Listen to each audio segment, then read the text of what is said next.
In doing research for your fabulous book, Herman Miller, The Purpose of Design, to get these great quotes and these great insights from these great designers, I'm wondering how all that has affected you in your life in terms of how you think and in the ways that you try to be innovative.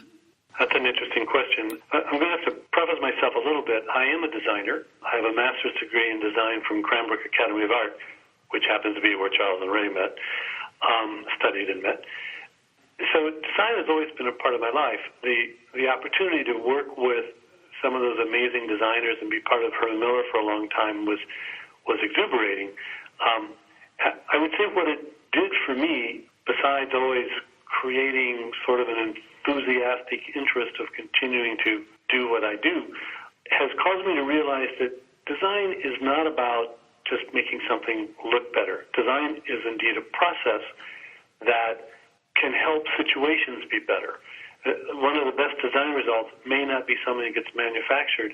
Maybe it's the recognition that a company isn't even doing the right thing and doesn't need to exist, and that there's another way to meet a particular need. So I guess I would, two things. There's another thought that comes to mind as I segue myself here. Having had the benefit of knowing Eames and Bill Stump and George Nelson and all of those, George was actually provided me my orientation to Herman Miller when I joined them. That was a fun week. I never heard anybody or any designers that I've known since then say, wow, I can't wait to make that worse. Design is a positive impression, whether you're industrial, graphic, interior, architectural, whatever the discipline is. Design's always about making something better. So the influence for me was it's always about making something better. And that's just a positive profession and a positive way to think about life. That's brilliant. I love that. Now, what I was wondering is, how do you think your experiences might help others in their work and in their living? You kind of touched upon it a little bit there, but is there any advice you can give to people? Yeah, I think the best advice that I would give is really be open to new ideas, be open to new thinking.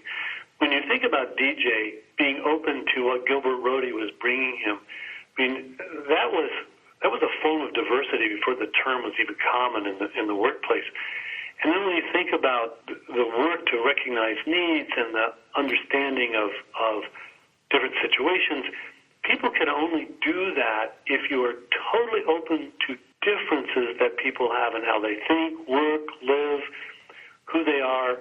So I would say for anybody who has interest in design or design thinking, you have to start from a basis of not being biased or prejudiced to your own views.